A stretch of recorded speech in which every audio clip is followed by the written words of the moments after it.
The doctor suddenly tore up his favorite medical book, then he aimed at the trash can. It does a parabolic motion, but he didn't throw the ball of paper because he doesn't need paper balls for fun. Countless formulas came to Sean's mind. Sean recalls the homeless man who couldn't touch the cup in the morning. He came to a terrible conclusion. Homeless can't touch the cup. It's because he can't assemble visible objects. He's not the schizophrenic he thought he was. It's a brain tumor. He must be found immediately. Then give him an MRI. If your judgment is correct, then remove the tumor. You can turn him back into a normal person. Autistic Sean fought his fears, searching among the homeless. On the verge of collapse, the homeless man finally appeared, but he refused to go to the hospital for anything. Sean found a business card in his tent. The homeless man before the disease was found to have a decent life. Happy family. Sean told him that we all have mental illness, but mine can be cured, and yours can't. Just needs surgery. You can't become the original you. Sean successfully persuades the homeless come to the hospital for a checkup. As he thought, the homeless man has a right parietal brain tumor, and then it's surgically removed. Fortunately, this surgery was not difficult for Sean. The hospital managed to contact the homeless man's family. It turned out that as the family discovered, the mental problems of the homeless are getting worse, become more and more irritable, even occasional insanity. To protect my daughter, the wife had to ask him to leave the house. Then the man finally woke up. His tone towards his wife became gentle again. Sean, once again saving a family that was about to fall apart. The cleaner just hiccuped while cleaning the glass. Sean sees this, one scene left. He therefore concluded that the uncle had cancer, because he noticed that the uncle hiccuped 17 times in 10 minutes. The director was speechless. He's having acid reflux, and Sean said uncle's skin color is different from 6 months ago. And when I greeted him yesterday, he discovered that he had jaundice. The director only realized the seriousness of the matter at this moment. Live again. Sean immediately did a series of tests for the uncle. Further diagnosis. Sure enough, Sean smiled. Life and death are unpredictable. The uncle cleaner really has pancreatic cancer. Without surgery, he only has a year left, but surgery is also extremely risky. And even if the surgery is successful, you can have all sorts of very serious complications. The recovery process is even more painful. No child would give up their father's life easily. Under the persuasion of my daughter, uncle agreed to the surgery. But the day before the surgery, the uncle told Sean he didn't want his children to feel guilty, just decided to have surgery. Compared to surgery, he prefers to live the rest of his life in comfort. He told a white lie to his family. Tron, who is autistic,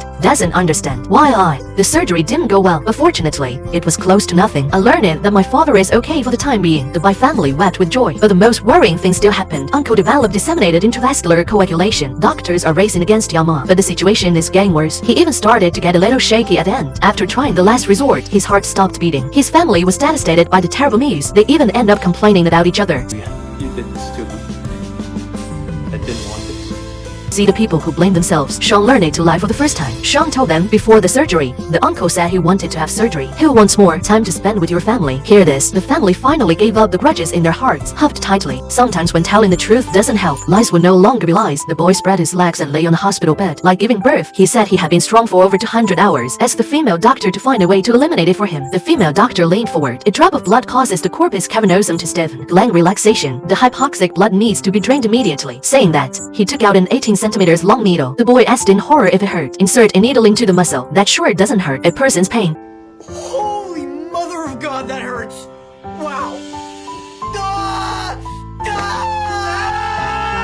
The torment of two men, but it's not been a while. He came back to life full of blood. The doctor pulled out a bigger needle this time, trying to create a bigger movement to restore blood supply. The guy's about to pee. This needle goes down. I'm afraid there will be shadows for the rest of my life. But now Sean has made a new discovery, and he noticed that the young man had a droopy foot. Maybe he's unusually strong. It's not low blood flow. Sean immediately arranged for the boy to do a quart. As expected, an abscess was found in the boy's pelvis. If not operated on in time, it could be life-threatening. The boy was quickly sent to the operating table. Rinse first with diluted bacitracin. After a period of surgery, the abscess was successfully removed. With the boy's 10 toes, all are free to move. Announced the success of the surgery. From then on, he can't be as strong as he wants. Sean has once again saved the happiness of two people. But on the other side, there is a more serious patient waiting for Sean's rescue. The boy thinks he is a bird, want to fly over the fence, but was accidentally pierced by a wooden stake. Fortunately, the chest did not hurt any vital organs. With the efforts of the doctors, the stake was quickly taken out. The doctor excitedly told the mother the boy will be discharged in the afternoon. But mother was not happy to hear the good news. He loved his son very much, but he wanted one without him. Clear night. Turns out the boy has Fragile X syndrome. This is an intellectual disability. Genetic disorders characterized by behavioral problems. And if you're not happy, you can become extremely violent. Husbands even choose to abandon their wives, but even so, the mother did not choose to give up her child. Instead, choose to bear it all alone. The doctor advised the mother to send the boy to a rehabilitation center, but the mother just shook her head politely. I took the boy out of the hospital, but the good times didn't last long. It hasn't been long. The mother and son returned to the hospital. Only this time, the one lying in the hospital bed became the mother. His palms have become bloody. He claims to have accidentally scratched himself while cleaning the glass. The doctors rushed him into the operating room for emergency treatment. The boy suddenly lost control of his emotions at this moment. He also injured Sean, who was appeasing next to him. The doctor gave him a sedative. Let the boy be quiet. After processing, my mother's hand was fine. The doctors knew that the boy had hurt him, but the mother denied it, claiming that their children had never hurt anyone. Until I saw the bruises on Sean's face to admit it all. Years of depression. Finally, he couldn't help but cry. Although he is a mother, but also a fragile woman, he finally made up his mind to send the boy to a rehabilitation center. Maybe this is what allows mother and son to return to normal life. The only way. The man walked in a panic. The ward kissed her husband on the cheek, then asked the doctors what happened to their husbands. But the doctors unanimously chose to hide the patient's condition. What the hell is going on here? It turned out a few hours ago, the patient came to the hospital for examination due to knee pain, but Sean found out the patient's urine sample is abnormal, more foamy than draft beer. Combined with patient joint pain, Sean deduces the patient may have kidney or bladder problems. But the specific reason, we need a cystoscopy to find out. Strange thing is, examination revealed that the patient's urethra was clean, no lesions or stones. Sean decided to use contrast cystography. Do further investigation. First, a contrast agent is injected to diffuse it. With the disappearance of contrast media, finally found the cause. He has a tail tube in his body connecting the bladder and bowel. The intestinal airborne bacteria enter the bladder, causing bubbles in the urine. But how could he have a tailpipe for no reason? At this moment, the patient finally confessed. It turned out that he tried to lose weight more than 10 years ago, had gastric bypass surgery. Now you just need to make an incision. Restoring gastric bypass surgery can't solve the problem. Hearing this man, I looked worried because he doesn't want his husband to know. I used to be a 140 kilograms fat man. He's worried about a husband who hates fat people, who abandon themselves, and once the surgery is performed, scars outside the body will reveal this. At this point, Sean proposed single port laparoscopic surgery. This way there will be no scars outside the body. But unfortunately, the man is coming, and I heard the doctors talking. The couple had a heated argument as a result, and then the accident happened again. Sean noticed that the residue on the patient's nasal tube is brown, indicates that he is bleeding in his intestines. Surgery must be performed immediately. With the cooperation of several doctors, the patient is finally out of danger, and the husband outside the operating room also spoke his mind. He doesn't care that his lover used to be fat, but angry that he kept it from himself. Yes, two people can't walk together across gender boundaries. How can you care about these things? The rich woman just got a cheap manicure. The hospital actually sawed off her arm. It turns out that the day after the manicure, her fingers started to develop an infection. I thought it was just common paronychia. The doctor gave her anesthesia and began to remove the abscess. Her nose with a touch. Women are in pain. Sean doesn't feel right. If it still hurts because of the anesthetic, it means bone pain. She speculated that it might be flesh-eating bacteria. I want to do an incision sampling test on a woman's finger. Once diagnosed, the finger must be amputated immediately. Unexpectedly, my colleagues were the first to stand up and object because the woman is a violinist with a musical dream. Incision sampling will cause permanent damage to her fingers. It could even end her career. Moreover, my colleagues believe that the probability of flesh-eating bacteria is extremely low, but Sean still doesn't give up. He went to great lengths to persuade women to get tested. If the flesh-eating bacteria are not dealt with in time, it will be life-threatening. But the two scoffed at it. Just at this moment, Sean accidentally discovers the woman's temperature is constantly rising. It seems that the condition is not so simple. Finally, the woman was sampled and tested. It turns out that the subcutaneous tissue and fascia of his fingers are necrotic. Sean was right. Without further ado, immediately operate to debridement his hand. I just hope to keep the woman's hand, but the situation is not optimistic. Dead flesh tissue smells like bad eggs. Even after surgery, Sean didn't dare to agree for a moment. Stay in the ward. Close observation of women. But here's the bad news. The live monitor went off a series of beeps. The flesh-eating bacteria have infiltrated the woman's bones. She even had septic shock. To save her life, they had to amputate her leg. In the ward, the female doctor accompanied the woman with guilt. Woman wakes up slowly after learning that he had been amputated. Woman grief. Her musical dream was shattered. It's your fault.